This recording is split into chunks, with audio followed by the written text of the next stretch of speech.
subcommittee will come to order. Well, we got started later than I had anticipated, than we all had anticipated due to votes, but I want to begin by welcoming everyone to today's hearing, operations in cyberspace and building cyber capabilities across the Department of Defense. And I'd like to begin, of course, by welcoming our witnesses. Let me start welcoming first General Paul Nakasone, the Commander of U.S. Cyber Command and the Director of the National Security Agency, and Dr. John Plumb, who was recently confirmed as the Assistant Secretary of Defense for Space Policy and who will serve concurrently as the Principal Cyber Advisor to the Secretary of Defense. Welcome to you both. Dr. Plumb appeared in front of the Intelligence and Special Operations Subcommittee on Friday, so this is only his second appearance as a witness for the House Armed Services Committee, and the first on matters related to cyber issues.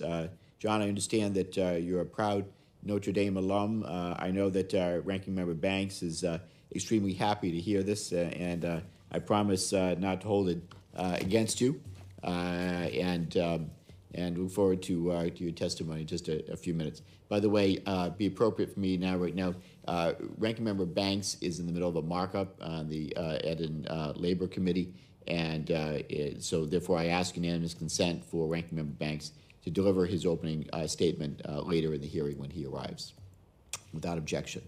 So, General Nakasone, it's always great to see you as well. I have valued our relationship over many years now, and I certainly admire your dedication to both your mission and your people. We warmly welcome both of you to today's proceedings and look forward to working together, and look forward to your testimony, of course. As I'm sure you've heard by now, and for the record, I do plan on not seeking re-election at the end of the 117th Congress. And after nearly 22 years in Congress, I'm ready to chart a new course, and I've cherished my time serving the people of Rhode Island's 2nd Congressional District and the men and women in uniform. And over the course of my tenure, I've seen cybersecurity and cyber issues move from the periphery to the center of national security. And I'd like to think and I'd hope that I've played some small role in focusing the Congress on these vital matters. So out of curiosity, I look back at prior year's National Defense Authorization Act. In 2001, my first year in Congress, the NDAA didn't even mention the word cyber or internet, not even once, as a matter of fact. And there certainly wasn't a combatant command dedicated to cyberspace operations at that time. Today, cyber is part of nearly every issue that we deal with in national security. For Congress, not only does the word cyber appear much more than once, but last year was the second consecutive year where the NDAA contains an entire chapter or title devoted to cyberspace-related matters.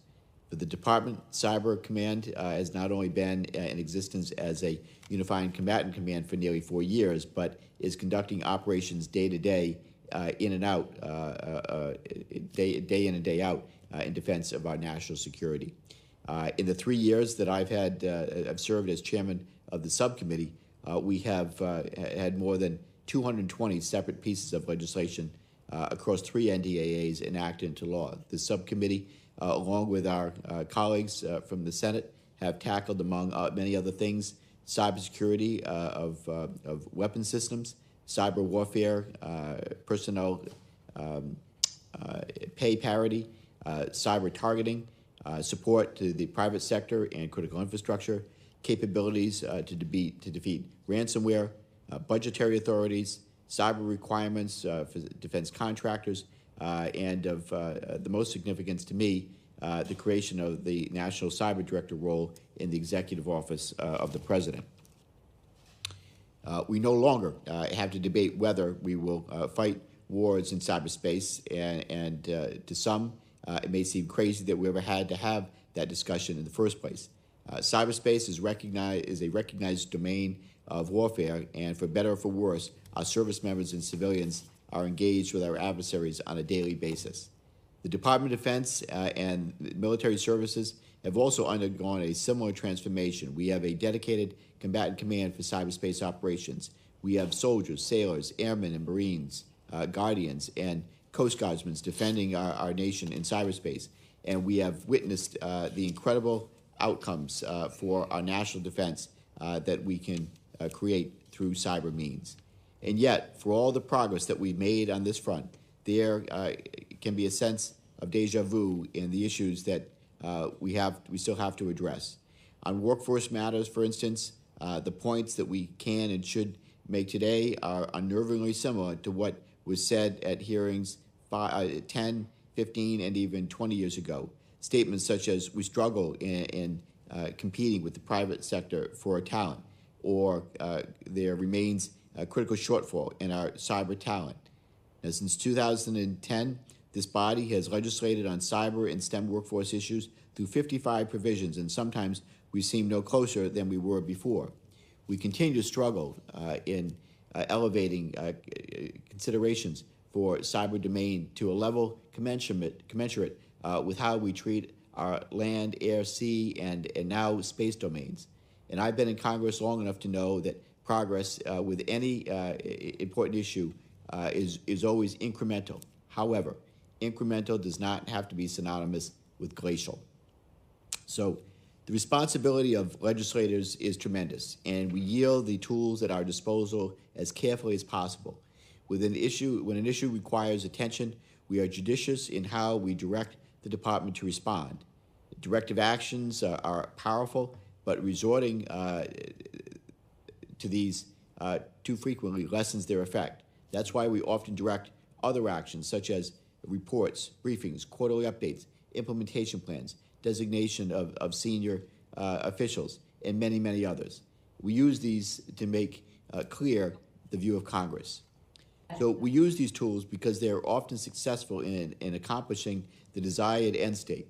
It is not an exaggeration to say that we have tried to use these alternatives hundreds of times in the cyber context. However, at a certain point, when we are discussing the same issues as our predecessors, we have to ask ourselves, can we continue trying trying the same types of approaches that don't result in change? So if we are repeating the same frustration on an annual basis about cybersecurity in the defense industrial base, or the readiness of our cyber forces, or the way in which the department manages cyber issues, then at some point we must acknowledge a lack of preparedness to address these critical challenges. Congress has great obligation to our national security. During my final year in these halls, I'm not interested in allowing my successor to inherit the same challenges that plague us today. I look forward to being bold, to pushing for overdue changes, and to working collaboratively with our members and our witnesses. So with that, I again want to thank our witnesses for appearing before us today. As a reminder, after this open session, we will move to Rayburn 2212 for a closed member-only session. So as mentioned, we'll have unanimous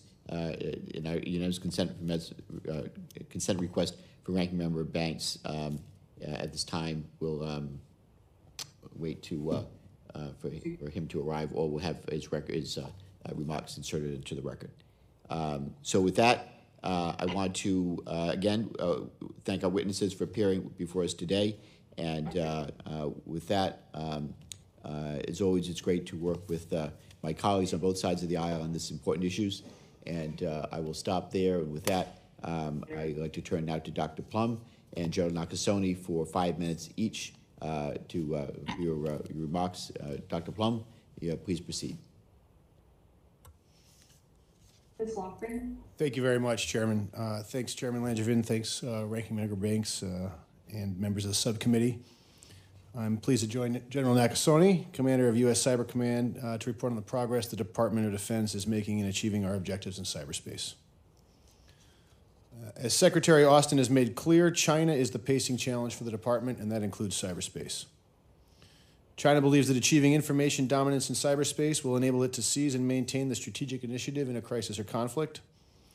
China's malicious ongoing cyber campaigns include exfiltrating sensitive info from U.S. public and private sector institutions and stealing U.S. intellectual property and research from the defense industrial base.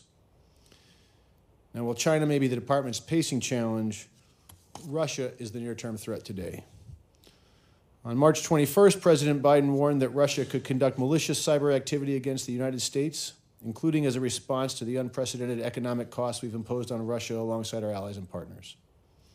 The President stated this warning is based on evolving intelligence that the Russian government is exploring options for potential cyber attacks. Now, of course, it's not just Russia and China. Iran and North Korea are threat actors of concern, and ransomware criminals remain a persistent threat.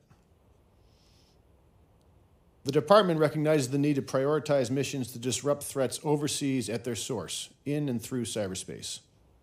In a domain subject to constant change, our success in this mission demands the ability to conduct timely, offensive cyber operations when the threats meet the threshold for action as established in policy.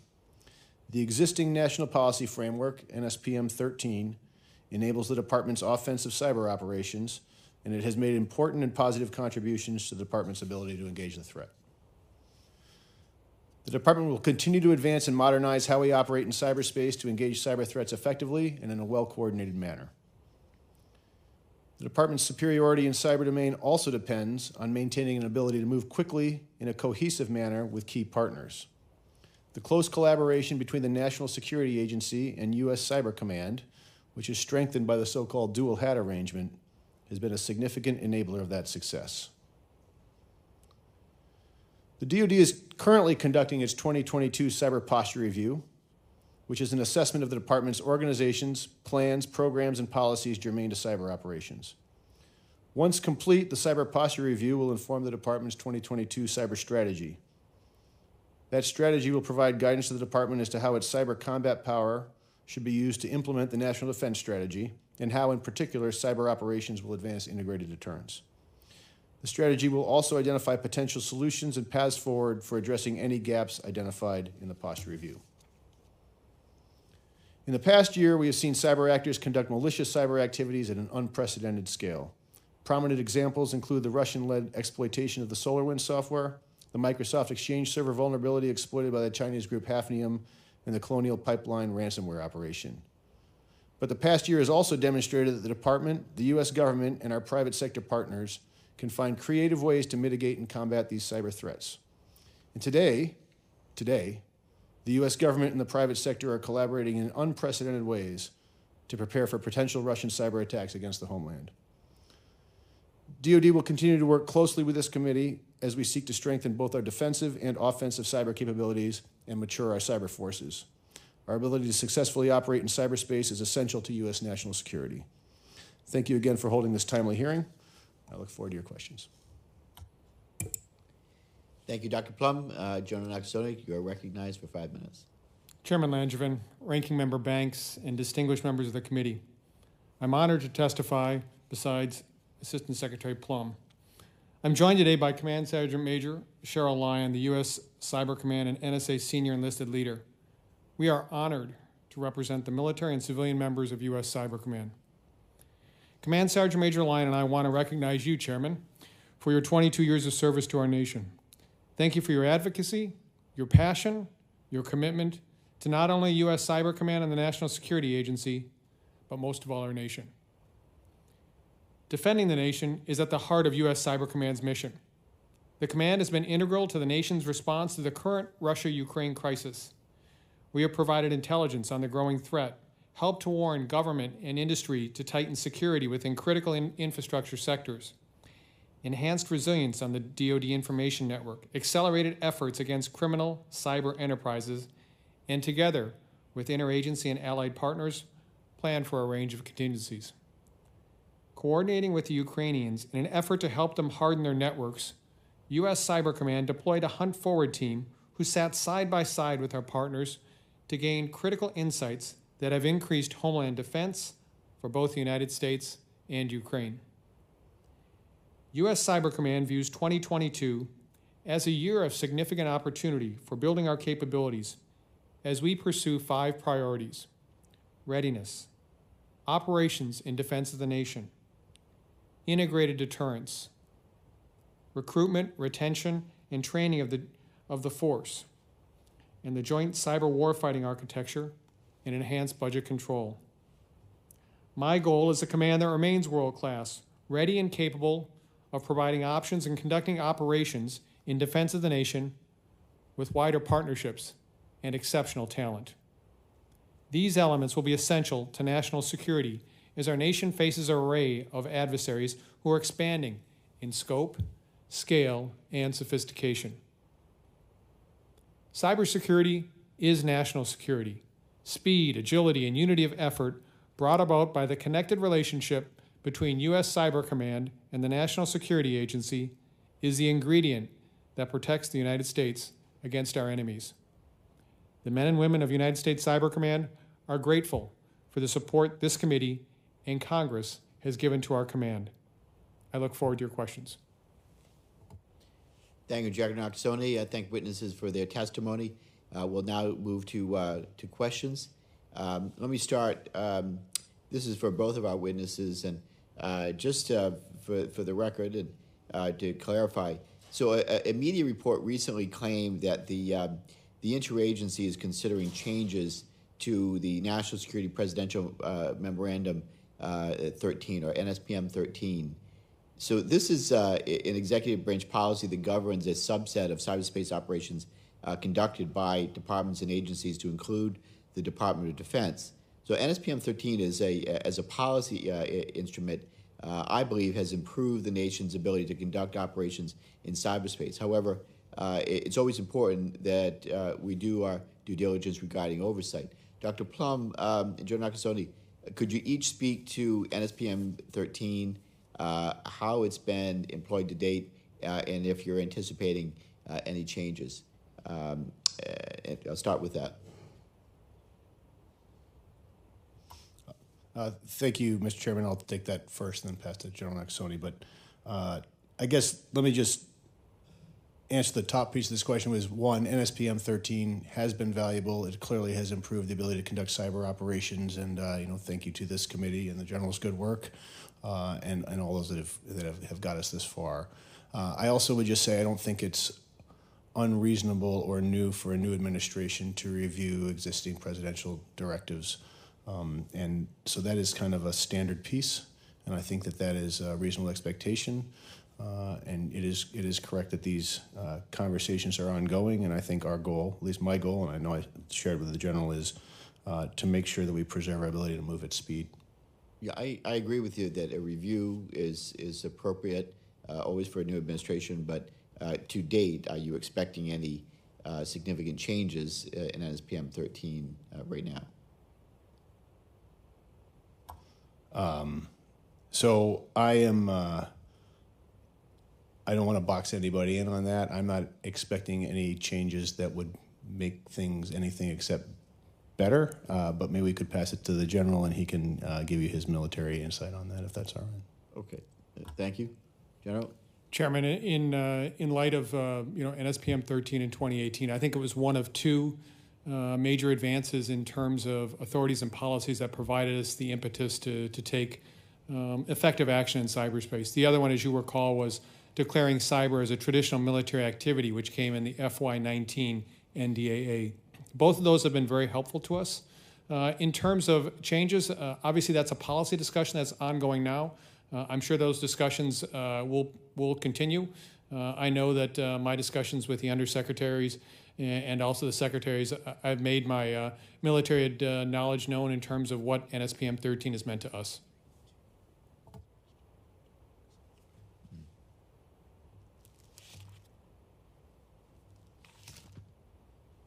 Okay, thank you. Thank you, Jerry. This is obviously something we want to continue to follow up, but I, again, having read through the NSPM 13 document when it eventually was forwarded to the Congress for review, that I support its premise and the document as it's written, and hopefully any change we've made would make it better, but hopefully not a sharp deviation from it. General, let me just turn to you. In past appearances in front of the subcommittee, we've discussed the cyber mission force and its size. With the benefit of time, can you speak to U.S. Cybercom's plan for planned growth in the CMF? Additionally, can you speak to the differences you've witnessed, say, from last year to this year, and the work that still continues to evolve and as the force grows and matures. Chairman, as we originally built the force in the department, 133 teams that were dedicated to our cyber mission force. The previous Secretary of Defense has approved a 14-team growth in the fight-up, so we're going to grow 5 more teams this year. The question I often get asked is this enough? What's the number of teams that you need? And this is a study that's ongoing right now within the department to really determine what is the final number of teams that we need for the future. My sense is we are learning a tremendous amount of our operations right now in support of crisis in the Ukraine that will likely inform this. We're a different force today than we were even 4 years ago when I took over. And so my sense is that while 14 teams is likely the start, I would not be surprised if the department comes to a determination that more are necessary. Thank you, General. And based on your time in command at Fort Meade, can you speak to the comparison of authorities between Cybercom and SOCOM, and more specifically, are there specific authorities that SOCOM has today which are applicable and would be useful for you in your operation? Chairman, as you're aware, one of the things we did when we designed U.S. Cyber Command well over a decade ago was to look at Special Operations Command as perhaps an exemplar of where we needed to go. What you speak of is what we term service-like authorities. What are the service-like authorities that we should emulate that U.S. Special Operations Command has today?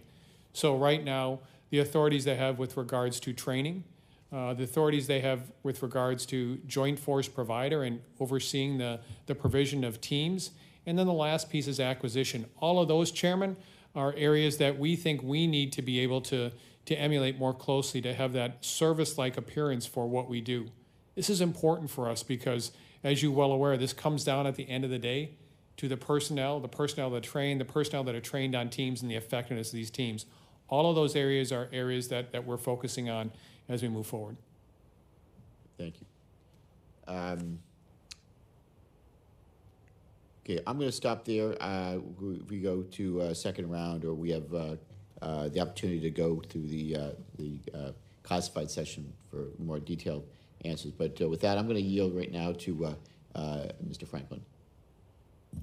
Thank you, Mr. Chairman. And you asked some of my questions about the growth in the teams. That's encouraging, General, to hear that there are 14 more slated. Cybercom has shown a great deal of commitment to building both capability and capacity with the Cyber Mission Force, reaching full operational capability ahead of schedule. We see further maturing. I do know in the state of Florida, we've got training units at Corey Station and at Hurlburt Field, both successful operations. How are we learning from these institutions to help develop cyber-related curricula and building sustainable readiness across the force? So one of the most important ways that we're learning is really twofold, Congressman. One is that our force is learning every single day in the operations that we're conducting in cyberspace. This is a force that's engaged against a variety of adversaries every single day of the year. And so the important piece is how do we take those lessons learned every day and bring them back to a place like Corey Station or Pensacola? And that's one of the things that we certainly have done. But the second piece is, I think, also important. That is the people that have led our teams, the people that have operated on our teams, the people that have been on hunt forward missions in different countries, how do we get them back into the schoolhouse, that they are the principal trainers of our young people that come forward? General, the FY23 budget contains $11.2 billion for cyberspace activities, and that's a 7.6% increase year over year, which sounds very strong. And a few months ago, I would have thought that would be the case. But considering we're now at 7.8% inflation, it's actually a net decrease. I realize there's a lag time between when you all are putting budgets together and when they finally get out there. But is your determination that the cyber threat to the country is stagnant or decreasing? That is not my determination in terms of my view of the future. I think it's increasing in terms of what our adversaries present to us as a nation. So I know we had a long hearing earlier today about the FY23 budget, but this is a budget that fails to keep pace with inflation. Are you confident that you'll be able to make do? And like good soldiers, you salute and carry out the plan of the day. But is this budget adequate, or would you be asking us to plus that up? So, Congressman, the amount that's been funded to us today is what we need to start with, but we've also identified unfunded priorities, and we'll provide that to the committee as directed by the NDAA. Okay, thank you. Dr. Plumb, what is your assessment of our ability to deter cyberspace attacks on the U.S. government and critical infrastructure in general? Well, thanks, Congressman. Defending the homeland and deterring cyber attacks of at least I guess I would say a strategic nature, absolutely essential. I think I guess what I would offer is I don't think cyber deterrence is a piece unto itself. So I think deterrence comes. We've been using this term integrated deterrence. I'm sure you're well aware of it. I know everyone here is. But you don't deter cyber just with cyber alone. You deter with all instruments of national power. And I think at the moment the president has used the megaphone of the United States of America to warn the Russians not to attack critical infrastructure. And at the same time, through Cyber Command and through our Department of Homeland Security partners, we've been working with private sector and the Defense Industrial Board to make sure that people's shields are up, that they're ready, that they're being alerted to threats. So I think part of that is the defense piece. Part of that is a warning of retaliation, and I actually think that is at the moment holding. Okay. Are there additional tools or resources or authorities that would be helpful to help bolster our ability to deter these cyberspace attacks against the country? I think on the specific question of tools, I would ask the general to answer that. I don't know if that's answerable in this session. I don't have any. I believe the authorities are in place. I believe the authorities are in place at this time. General and class, would that anything you would want to offer in this setting? So I have the authorities that I need right now, Congressman, to accomplish my mission. Obviously, we look at a series of partnerships, and no one department or agency can do it all in cyberspace. So what we are very focused on is how do we develop the partnerships with CISA and with FBI and with foreign partners and, most importantly, the private sector to ensure that we all have a common vision and a common vigilance. Great. Thank you, gentlemen. I yield back, Mr. Chairman. Thank you, Mr. Franklin. Mr. Bolton is now recognized. Great, thank you, Mr. Chairman, and gentlemen, thank you very much for being here, for your ongoing work. This morning, Chairman Milley listed 4 primary elements of national power, one of which is informational, and it sounds quite important in that context, and yet information operations is buried in this organizational structure of DOD, and many experts feel that our capabilities have been significantly degraded over the past decade. This as we watch the value of information warfare play out on the ground in Ukraine. Do you believe that information operations is a warfighting function that fundamentally should be in Cyber Command, or should it be elsewhere in DOD? General Nakasone, make you take a crack at that first, please. So, Congressman, it already is in Cyber Command. I think what I would say is that what have we learned about information? Information always has to be paired with our cyber operations to make them even more effective. Information is only as effective as it is accurate, timely, and relevant, and that ability for us to do that needs to pair with the type of work we're doing either defensively or offensively. We have come a long way since 2018 in working the information operations, but we still have a long ways to go. Thank you, General. I mean, my frustration is that, to me, cyber is one of many, many delivery methods for information. And it doesn't make sense to me that it's buried in a command that's just one of the delivery methods rather than at a more strategic level. But I understand the fact that you own it and you're going to defend it. Mr. Plumb, what's your view on this? Do we have the right organizational structure for information operations, or should we be looking at reorganizing within DOD? So, Congressman, thanks for the question, and obviously information warfare, if you wish, has been really essential really over the last month or two here with the Russia-Ukraine conflict. I guess I would say on one level, we are conducting information operations at a strategic level with the President and the White House making announcements. I understand that, Mr. Plumb, but I'm asking about the organizational structure within DOD. So in the organizational structure, I'm going to ask you if I can take that for a look-up. I'll say I don't have anything immediate, but I don't want to leave something That's fine. If you can take that for the record, that would be great. Right, General, you mentioned to me earlier that the USMC, the Marine Corps, has done a great job of retaining its cyber workforce. and the Marines are planning further changes and reforms to their personnel policies, including directly commissioning cyber operators and other specialties into higher ranks, as was commonly done with various specialties during World War II. Do you believe these additional changes are warranted and will help further retain the workforce? I do, and I see it already. I've seen it in my own service in terms of, first of all, building a branch, then taking a look at different initiatives in terms of what they do. What the Marines have really done very efficiently that I applaud is the fact that they've lengthened their tours in terms of how long they stay with us. Most young men and women that come into the Marine Corps that want to be cyber warriors want to do cyber. And so being able to do that for 6+ years at one location has been very, very attractive to them. And we see that in the payoff with regards to the retention numbers. General, you described the mission of Cybercom in your opening statement as defense of the nation.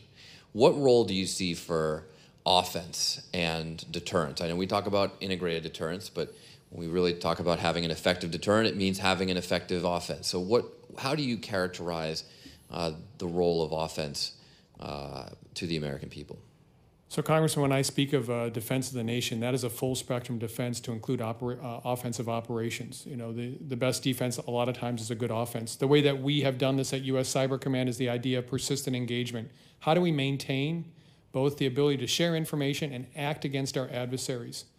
We don't want those adversaries to continue to have free reign in terms of what they do in cyberspace. So how do we ensure that when they steal our intellectual property or when they steal our identities or when they try to interfere within our elections, we take them on? And that's what we've done since 2018. But if I can press you a bit on this, I mean, it's common knowledge, without going into anything classified, that the Chinese are stealing our intellectual property every single day. They're sometimes effective at getting it from DOD, but they're effective all the time at getting it from the private sector. Do you think we should have a more aggressive deterrence with China? So I think in terms of the way that we look at our adversaries such as China, this needs to be not only persistent engagement, but how do we look at the authorities in terms of what's being done in the United States and what is available for the Chinese to operate so freely within our nation. So I think that has to be a greater perspective on how we're going to do this in the future. Thank you, Mr. Chairman. I yield back.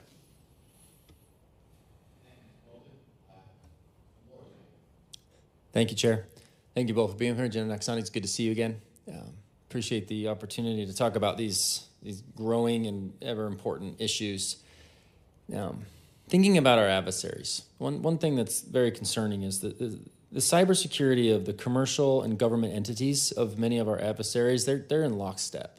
Right? They're operating, I would almost say, not even necessarily in a commercial way. That may be even just a front, right? Like they're really operating in lockstep, where you contrast that with American cyber mentality, kind of an every man for himself. It's a way to categorize it. I know there's nuance to that, but I'm concerned that we're setting ourselves up to lose that competitive edge.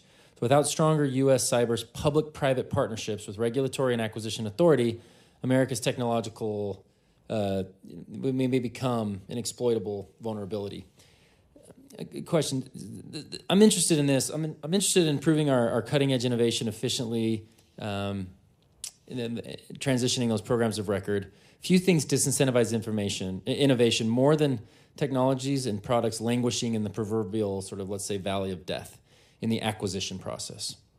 I believe we can accelerate the adoption of emerging technology and strengthen our defense innovation base by empowering unit commanders who are responsible for mission outcomes impacted by rapidly changing technologies such as AI, SaaS, quantum computing. Would you support an innovation fund available at the installation or the installation command level to provide the experts on the ground the flexibility to pursue, develop, and integrate new emerging technologies? Yeah. So, Congressman, I would offer that we have some of that today, and I think working with DIU, Defense and Innovation Unit, being able to work at a facility like we have at U.S. Cybercom called Dreamport, where private companies are able to understand what our needs are and then rapidly adopt it. It isn't necessarily a means of not having enough money. It's the fact that what we are doing is trying to cut down the barriers to make sure that the private sector understands our needs and rapidly they're being able to meet those needs. We've had some success there. We need more. And I think that's, more empowered by this idea of being able to have a number of different touch points, such as the Defense Innovation Unit and Dreamport available to our folks readily. So DIUs, we've interacted with them from our team, have had very positive interactions, and I really appreciate the shift that we're really trying to make here, taking commercial products, taking what's commercially available, making it very relevant and useful in our DOD. And so it's a good, please. So if I might follow up on it. So meet very frequently with Mike Brown, who's the leader of DIU. What has been most effective for us is for them to understand these are the challenges that we would like to have you go and see what the private sector may have. And so they've done that readily, and I think we're starting to see some of the benefits of that. With it not being as much as you say the funding issue, more of a regulatory and that kind of conversation, we're welcome to that. I think that you would get a lot of support from this committee on helping navigate that. Also, General, my bipartisan bill, the Better Cybercrimes Metric Act, passed the House last week. It will improve the way federal government tracks, measures, and analyzes cybercrime. However, I'm concerned we still do not have enough to incentivize private businesses and industry to share with the government when cyber attacks occur. While you and I know this not to be true, many business owners have been told that they have low confidence the government will do anything if hacks are reported. Do you have any recommendations on how to increase the willingness of private companies to share information when these attacks do take place? Congressman, if I might take that for the record, just because I'd like to think about that a bit more. I know it's a very difficult question, and I want to make sure I give a fulsome answer. Okay, excellent. That's I've interacted with our Utah network quite a bit. We have a really awesome group of cyber professionals, startups. It's going on. It's being taught at our universities. It's a burgeoning area, and we're really excited about it. And they're really engaged, and they want to help. They want to be involved in the work that they're doing for the mission and for the pride of their country. So I appreciate any response that you have with that. We've historically led the world in developing cybersecurity initiatives and standards, and as I've talked to those experts, they're waiting to implement new forms of security approved or recommended by key government entities to assure that businesses are not using technologies that may not receive future approval for government use. This has undoubtedly slowed the adoption of new cybersecurity technologies. What is Cybercom doing to help inform and assist private partners with legacy security systems strained by the rapid proliferation of new computing form factors? So, Congressman, our focus has been on the defense industrial base. That's where the Secretary of Defense is a sector risk management authority. And so we've worked closely with both the National Security Agency and our private DIB partners to make sure that they have both an understanding of the threat and understanding of ways that they can rapidly get after that threat. Okay, thank you. My time's up. Thank you, Mr. Moore. Ms. Escobar is recognized for 5 minutes. Thank you so much, Chairman, for holding this hearing. It's a great opportunity for the committee to examine the functions of cybercom and inform the American public of the critical role it plays in our nation's cyber strategy. As more and more of our daily lives move onto the web, it's essential that our country have top-of-the-line cyber security defenses. This is especially critical for me because I represent El Paso, Texas, a border region with over 800,000 people that is also home to one of the largest installations in the Department of Defense, Fort Bliss. General Nakasone and Secretary Plumb, I'm going to ask both of you the same question. One of the recurring topics on border security over the last few years has been technology. I'm a firm believer that appropriate technology can and should be used to perform certain security functions, and that deploying more strategic technology at our land ports, in particular, our land ports of entry, can decrease wait times for both cars and pedestrians, moving trade and commuters more quickly and more securely. However, the use of this technology does raise certain questions, including how well fortified it is against potential adversarial cyber attacks. General and Secretary Plumb, you mentioned working in an interagency manner with the Department of Homeland Security. Is there any interagency collaboration between Cybercom, the Department of Defense, and the Department of Homeland Security on the cybersecurity being provided for the ever-expanding technology being used at our borders? Congressman, thank you very much for your question and your emphasis on cybersecurity. While U.S. Cyber Command does not have that relationship, the National Security Agency, of which I head, does have that relationship with the Department of Homeland Security to provide that type of support with regards to cybersecurity. That's something we do regularly with the Border Patrol based upon the request of the Department of Homeland Security. And so this is something that is an ongoing mission for us at NSA, and it's something that DHS and NSA regularly talk about. Great. And actually, Secretary Plumb, thank you so much, General. Does the department view the expansion of technology at our borders as another avenue that a foreign adversary may seek to exploit if the proper cybersecurity precautions are not taken? Thank you, Congresswoman. I would say every technology has an avenue for exploitation that an adversary could use. Thank you. General, we had a discussion last year about Cybercom's efforts to recruit a diverse workforce. As I mentioned then, I represent the University of Texas at El Paso, which is a Hispanic serving institution with a strong track record with the NSA as a national center of academic excellence in cyber operations. In your written testimony, you mentioned Cybercom's academic engagement network.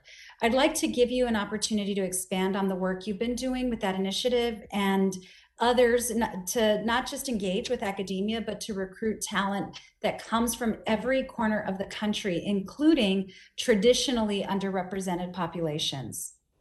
Congresswoman, I welcome your invitation to do that. As you well know, we stood up the Academic Engagement Network at U.S. Cyber Command just this year. And part of that is to be able to recruit a much broader demographic of our nation. We need a force that's reflective of our nation, and this is one of the ways that we're doing it. I must, in all transparency, tell you that our focus has been in San Antonio of late, and so maybe we need to go a little bit further to the west in Texas to take a look at what El Paso has to offer there. But if you don't mind, let me take that up in the coming year. I would invite you to do that, and in fact would be happy to host you for a visit at the University of Texas at El Paso in El Paso, and then would love to follow up with you at some point in the near future about any lessons that you've learned since the start of the Academic Engagement Network, anything that you'd like to share with us so that we can continue to build on the work that you've begun. Mr. Chairman, my time is just about expired. I yield back. Thank you, Ms. Escobar. Mr. Fallon is now recognized for 5 minutes.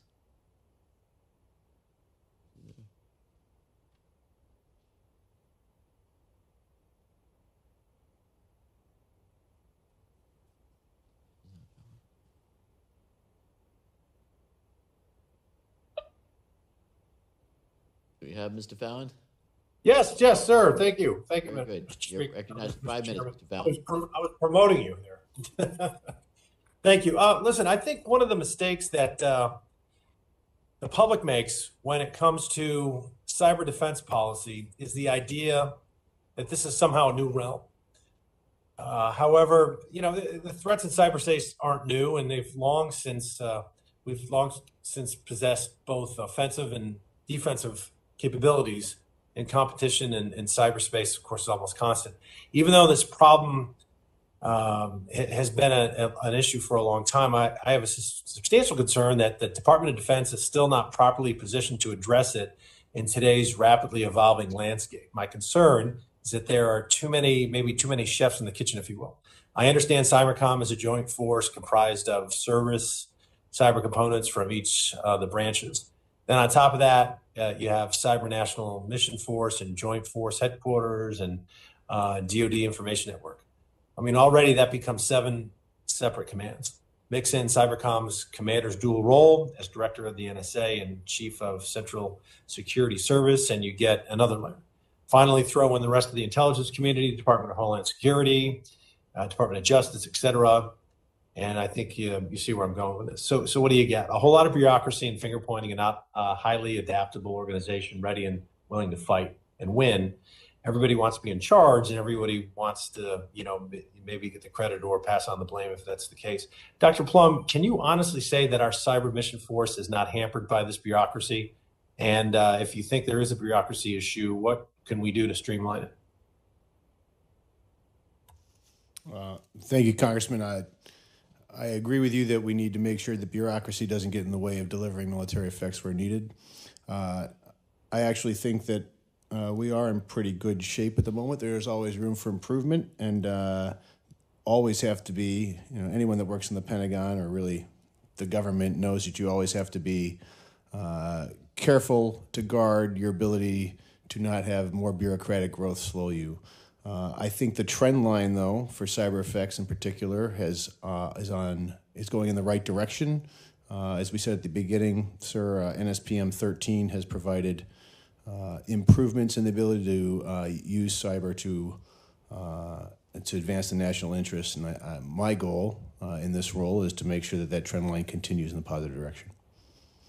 And do you think there's some what things specifically, you don't need to say right now or if you want to get back to us, but how can we maximize efficiency? I just want us to be thinking along those lines.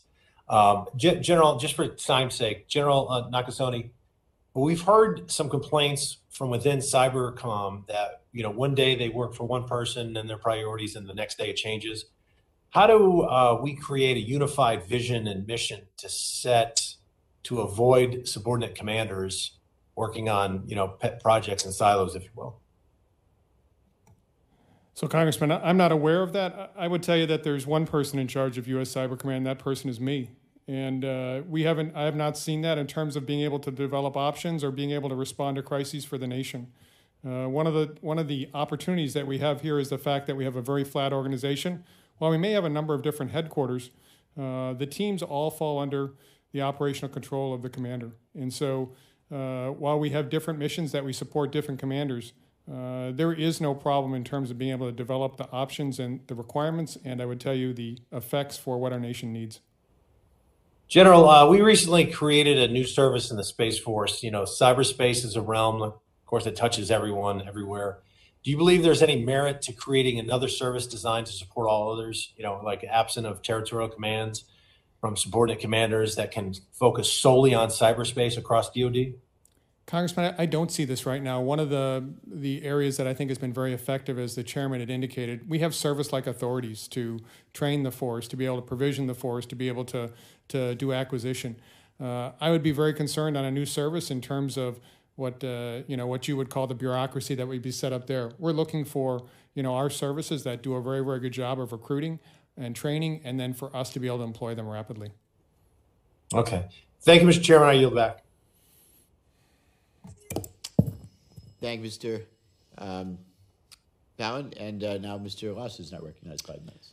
Thank you, Mr. Chair. Appreciate that. And thanks for coming this afternoon. General Nakasone, this is somewhat related to the question you just asked, but I'm asking in a different way to maybe sort of dig into a little bit about the construct of the Cybercom integrated planning elements and the joint cyber centers. If that's the most optimized mechanism for coordination between Cybercom and other COCOMs. So I've seen it both ways, Congressman, and I've lived long enough now to see both the joint cyber centers and now what we developed over the previous years, the integrated planning elements. Let me tell you why I think the integrated planning elements are really what has been very effective for us.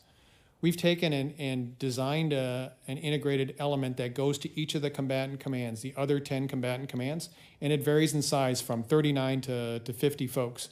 What that provides the commander are people that really understand cyberspace, that understand how we do our operations, how we do our planning, how we do our execution. They're resident today with General Walters at U.S. European Command. In fact, they are resident today to really understand and be able to provide General Walters' staff the options that are necessary, both defensively and offensively, that are effective. Why do I think this has been effective is because the feedback that I'm getting from the commanders is that they really value this type of integration. So when they are with COCOM, does COCOM then have an operational command of those folks? Are they setting the missions, whereas you've done the training and equip part of the mission? Is that how to think about that? They go embed themselves within different parts of the staff within the COCOM. That's designed by the combatant commander. Yeah. Okay. Well, maybe take a look at that, but on a little bit more on that point, though. Thanks for bringing up UCOM. And again, I apologize, was out, but there was an article last month, cyber troops stretched thin in Ukraine, and I don't know how if you can answer this or not, but how you see U.S. capabilities currently coordinating or integrating with allies and partners in any current operations that are based in EUCOM. So we can talk about this in more detail in the closed session, but what I would offer here is that one of the very big lessons that we've learned is the ability to deploy a number of different teams early on in a crisis to U.S. European Command. And then working with General Walters and his staff, making sure that those experts, those teams, go to the places that are necessary. And I can provide a little bit of thought in terms of where those teams have gone when we meet a little later on today. Are there broader lessons to learn about what would trigger the decision to send those teams?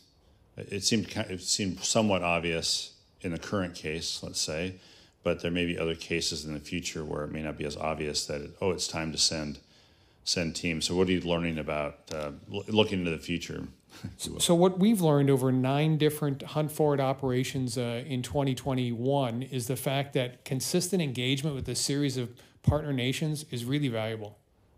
We understand the networks, we understand the leadership, we understand what they care about most. And so working with that, in competition or crisis is much better than, waiting until there's a conflict. Right. And so that's what we've learned. Mm-hmm, mm-hmm. And I'm sorry, Mr. Chair, did folks ask questions about education requirements or anything else? So yeah, so how are we doing with the pipeline of people that Cybercom can utilize in the future?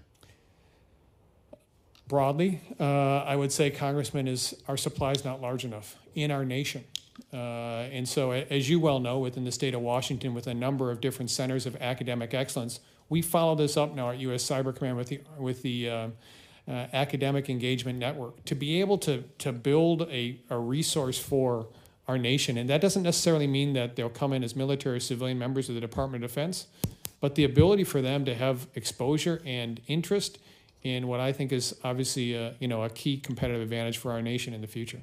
All right, that's fine. Thank you, and yield back. Thank you, Mr. Larson. Mr. Johnson is next recognized. Thank you, Mr. Chairman, and thank you, General, for your time today. In your role, you are responsible for the cyber operations that protect the sprawling .mil digital enterprise that our warfighter really depends upon. And over the last several years, progress has been made to implement an Internet Operations Management program that looks at DOD cyber infrastructure through the eyes of the adversary. But despite some progress, this program has yet to be deployed across the entire DOD information network. And recently enacted FY22 DOD appropriations provide funds to do that. So are you committed to pushing this critical endeavor across the finish line this year? Should we expect that? I am committed, Congressman. And I would say, first of all, thank you for discussion on the DOD information network, a sprawling network in terms of what provides us support for our warfighting functions, our communications, and our capabilities. What we have done with our Joint Force headquarters that's in charge of the DOD information network is look at all 45 stakeholders within this information network and then make sure that we're checking in terms of how they're conducting their operations. This is part of the the foundational work that we need to have a much more secure and resilient DOD. Very good. And could you describe how Cybercom is integrating artificial intelligence and machine learning to automate defense of the DOD and monitor it and identify cyber threats? Congressman, we've worked a number of different experiments. I know specifically an experiment that we worked at Army Cyber to look at artificial intelligence and machine learning to identify vulnerabilities within our network and then patch them automatically. This is a really good example of taking, what we would consider, a vulnerability and not having to have a human in the loop, but rapidly being able to address the vulnerability with a patch before anyone knows it. This is the initial work that we've done. There's more work that needs to be done in AI. I'm a very, very strong supporter of the AI National Commission and where we can bring that to U.S. Cyber Command.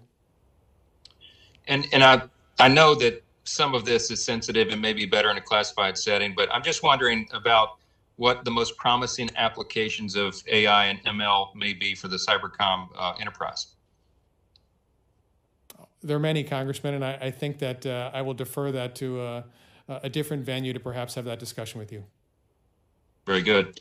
Let me ask you about something else. I've got a couple minutes here. The late scholar Thomas Schelling described bargaining power as the power to hurt.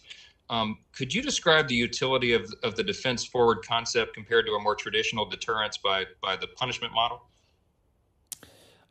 So as Secretary Plumb indicated, cyber deterrence is not nuclear deterrence. And this is a much different means upon which we look at this domain. And so what we have learned, I think, over the past several years is that we have to have an ability to really drive the cost up for our adversaries. And there are a number of different ways that we can drive the cost up for our adversaries. One is we can have much more resilient networks. Two, we can share information more broadly. Three, we can take on cyber adversaries that are attempting to attack our nation. Those are all ways of doing it, but it's a comprehensive approach. And the other piece that I would add is what we've learned from elections is that partners matter. And partners like the FBI, partners like CISA, partners like academic institutions that have knowledge that they're tracking on adversaries that we may not even see. And so I think, again, to the point of there's no one agency, one department that can do it all in cyberspace, but the most effective ones are the ones that partner and get it done together. Very good. Thank you again, General. I yield back. Thank you, Ms. Johnson. Ms. Bice is now recognized for 5 minutes. Thank you, Mr. Chairman. General Nakasone, it's good to see you again. The emergence of new technologies like artificial intelligence and quantum computing and the proliferation of cyber intrusion capabilities pose significant threats to our national security and to our service members. One of my key concerns impacting the nation's cyber posture is the workforce challenges that we face. As you are both well aware, it is critical that we get more trained cyber professionals into the door at U.S. Cyber Command. With the tremendous competition in the private sector for cyber talent, this is a huge challenge. General Nakasone, can you briefly describe the U.S. Cyber Command's efforts to recruit and retain top talent in the face of stiff competition from the private sector? Congresswoman, thank you very much, and it's good to see you again as well. Let me begin, first of all, with the recruit piece. This is an area that I think our services, who have the responsibility, Army, Navy, Air Force, Marines, to recruit talent have done exceptionally well. We continue to recruit a population of young men and women that want to serve our nation. And they want to work in cyberspace, which is incredibly attractive to them. The challenge is not necessarily the recruiting. The challenge isn't the training. The challenge, as you've indicated, is the retention. And that's both for military and civilian. Let me give you two ideas in terms of, or several ideas that we've approached it. One is certainly targeted supplements to very, very high-end capabilities. So this is targeted local supplements based upon people that are coders or people that have significant technical abilities that pay them at 28% more than the going rate. Now, that's never going to perhaps compete with the private sector, but what it does do, it does give us a leg up in being able to say what you do is valued and what you do is obviously enumerated. The other piece that I would say is a certain amount of dynamic of how we approach cyberspace. And one of the things is, as the Congressman mentioned, being able to do recruiting that is, from, a population of civilians is, hey, come in and be a mid-grade officer. Or as we take a look at our enlisted workforce and say, hey, why don't you go and spend 6 months in training with industry or going to get a graduate degree. These are all areas that perhaps we haven't traditionally done within our services, but this is the dynamic nature that I think we've got to approach the problem here in cyberspace. So as I've talked to the service chiefs, one of the areas that I've mentioned is this is a shared responsibility. Shared in terms of what you have to do as leading your service, but also shared in the idea of we have a lot of different areas that we need to be able to make sure that we keep our best people. I love your thinking outside of the box approach to this, the problem, because I think we have to figure out how do we keep and retain this crucial talent.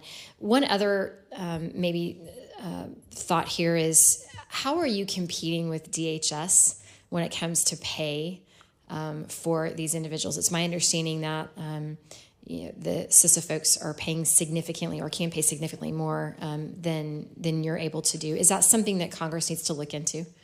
So we're working with the department right now in terms of how we have to look at that. That's not only as my role as Commander U.S. Cyber Command, it's also my role as Director of NSA, because we do see increased competition. But again, I think this is something that we'll work closely with the department, working obviously through Secretary Plumb as well as the principal cyber advisor to bring these ideas. This is something that we're very well aware of. Great.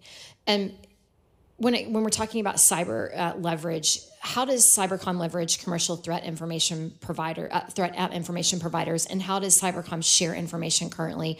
I've heard some concerns about not sharing information. You mentioned the FBI previously in a comment that you made. I think we have siloed a lot of information, and there's not as much sharing as there could be. Can you talk a little bit about that?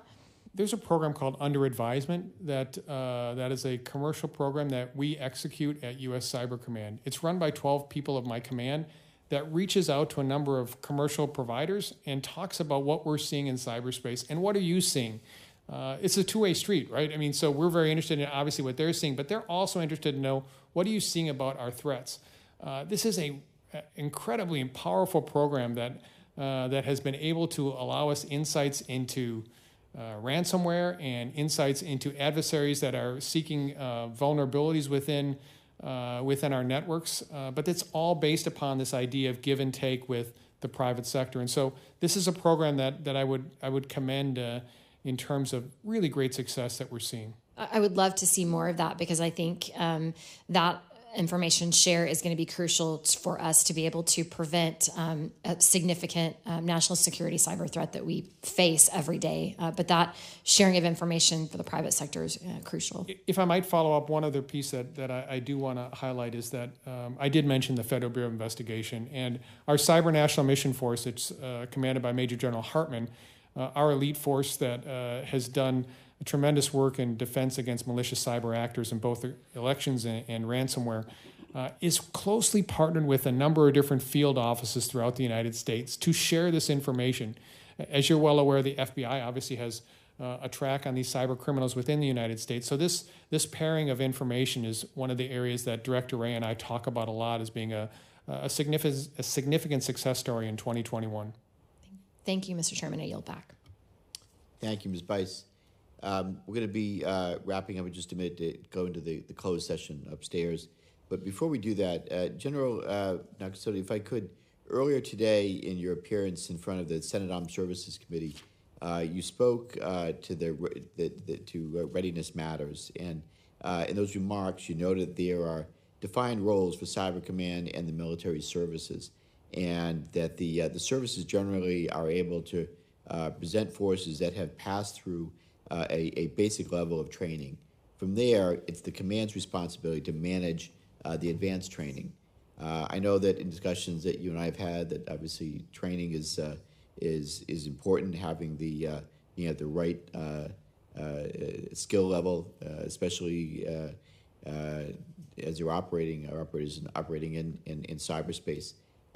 If we've got concerns around the readiness of our force and the commitment of the services to the cyber domain writ large, should we be pressing the services to re-examine and consider raising the bar on what that basic level of training consists of and is defined as, or do you recommend a better way of doing this? Should we be taking a fresh look at that? Chairman, I mean, you've hit the nail on the head here. This is what we're doing right now, which is the Secretary of Defense has signed out a memorandum directing that one service, the Army, has the responsibility for advanced cyber training. And so now we're going to build that with the Army being in charge to be able to ensure that we have standards at different locations for this training.